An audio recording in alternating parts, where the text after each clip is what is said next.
These are 7 financial mistakes I've made in my 20s as a YouTuber who's made over $1 million. Subtle flex.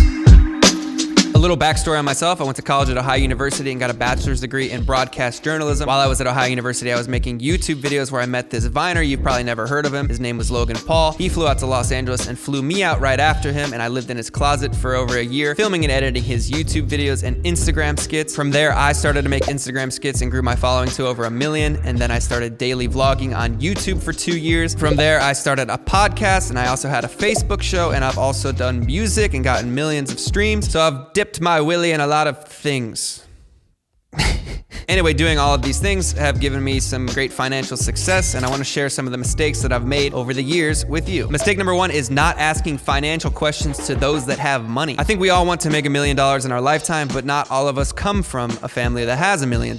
I grew up in a middle-class family. My mom was a teacher. My dad was a basketball referee. He ran a basketball tournament. He did real estate. So we didn't have a ton of money laying around. And I grew up in a time where financial transparency wasn't a thing. It was, you don't ask your parents how much money they make. Don't talk about money with your parents. You're a kid. So then when I grew into some financial success, I didn't have any knowledge about finances, and I wasn't asking those around me what I should do with my money. You know, I was living with Logan Paul, Jake Paul. I had all these Viners at my disposal who were making hundreds of thousands, millions of dollars at the time, and I was just the camera guy, so I didn't want to ask these questions. But had I done that, it would save me from the majority of the financial mistakes that I'm about to share with you. So yes, ask people with money how they make their money and what they do with their money. Mistake number 2 was not starting a business. My first brand deal was a 2-year deal for $200,000.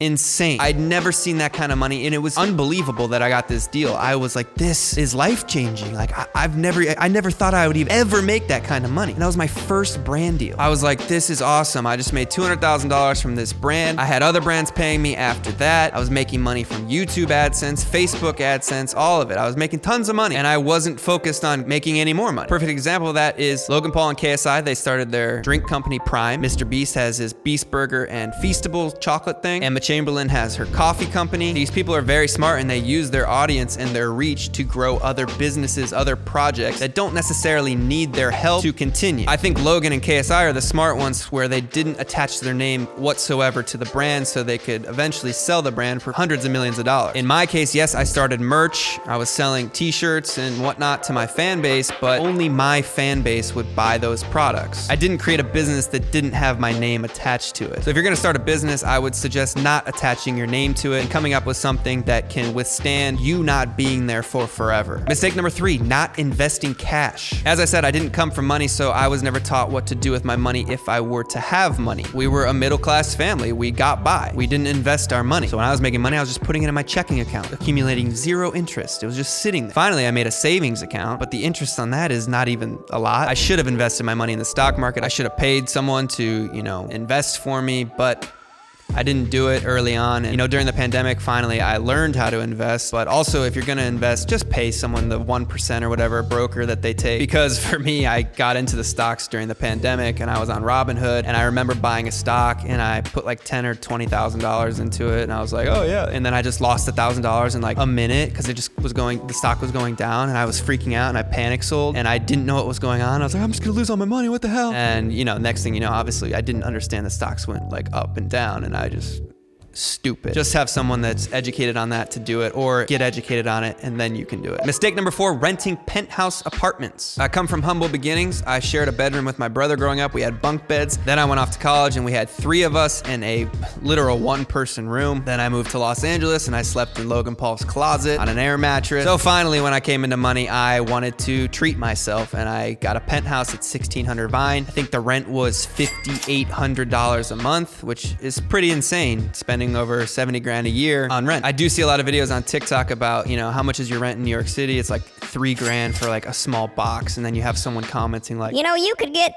something 70 times the size of that in Tuscaloosa. And it's like, yeah, well, you live in Tuscaloosa. Also, everything is relative. $5,800 is a lot of money to most people, but when you're bringing in 50 to 60 grand a month, it's all relative. It's not that much. But with that being said, after I had the first penthouse at 1600 Vine, I moved in with my girlfriend at the time and my friends into a house. Also, don't do that. Don't mix your love life with your friend life. It doesn't work out. After that, went through a breakup, and ego emotionally got another penthouse to prove to my ex that, you know, look what you missed out on. This is the cool me.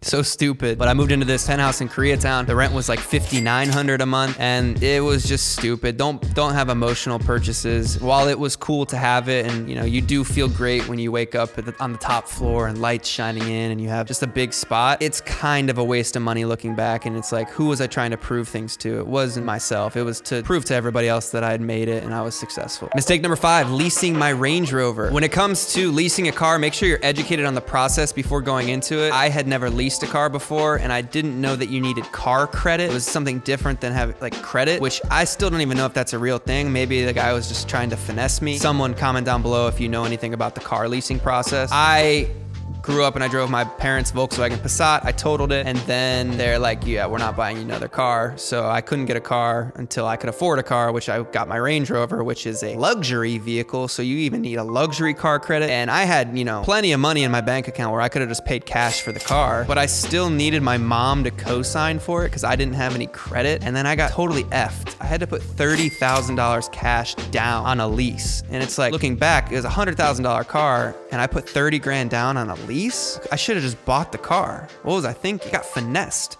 Well, I brought my payments down monthly. It's just like, you should never put 30 grand down on a car. Definitely educate yourself on leasing a car. I still don't even know how to lease a car, because when I asked people in the beginning, should I lease a car or buy a car? Everybody told me to lease a car because in 3 years, you're gonna want a new car and it's easier. You just like, you know, lease it and get rid of it and get a new one. But that was my favorite purchase I've ever made. I still have my Range Rover, so at the end of my lease, I leased to buy. I bought it out. So I'm gonna end up spending so much more over the price that the car actually cost. I got totally screwed on that. Do your research. Mistake number 6 was not hiring more help. In order to scale a business, you kind of have to give away a little bit of the quality for some quantity. For example, in YouTube, I was making videos Monday, Wednesday, and Friday, and I was also editing all those videos, and it's just too much of a workload. I was getting burnt out, so eventually I hired editors in the UK so I could up the quantity, and I started doing daily vlogs. So basically I would film during the day and I would upload my footage to Google Drive over to the UK, where when I went to sleep, they would edit. So we were always working 24 hours. I would wake up in the morning, the video would be given to me, I would do the thumbnail, and then I'd be on to the next video. I should have done this way sooner, but I didn't do it until about like the 60th vlog that I made. And I still have this problem today. I'm a perfectionist, and I kind of have this thing like, oh, no one's gonna do it as good as me, and I'll just do it myself because you're making mistakes. But in order to scale a business, you got to give up a little bit of that creative control and delegate tasks to other people that take up your time. At one point, I hired an assistant. She was cooking all my meals, doing all my laundry. And you know, people say that rich people have the same 24 hours. They don't, because they hire people to do the jobs that they don't want to do. I never had to cook food. I never had to do my laundry. If I needed to go to the grocery store or go get something, I would just tell my assistant to do those things so that I could focus solely on my business and what I wanted to do. So no, you don't have the same 24 hours as Bill Gates. And last but not least, financial mistake number 7, buying designer stuff. Look, if you like designer things, get them. But I don't like designer things. I was only buying these things because everyone at the time was making YouTube videos flexing how much money they make, and oh, I spent 10 grand on this Gucci thing, or bought this Rolex for 50 G's. I only did this stuff because other people were doing it. I don't even like Gucci or Givenchy or Saint Laurent. I wear white Vans every single day. This is my getup: a black sweatshirt, a beanie, some white Vans. I was just buying designer stuff to impress other people, and I thought that's what other people wanted to see. I didn't truly like it. So I have like an $800 or $900 Saint Laurent sweatshirt, 2 of them, a Givenchy sweatshirt. It's like, bro, that $800 sweatshirt, I never wear it. You never see me wear it. It keeps me warm, just like this $40, $50 one. Stupid.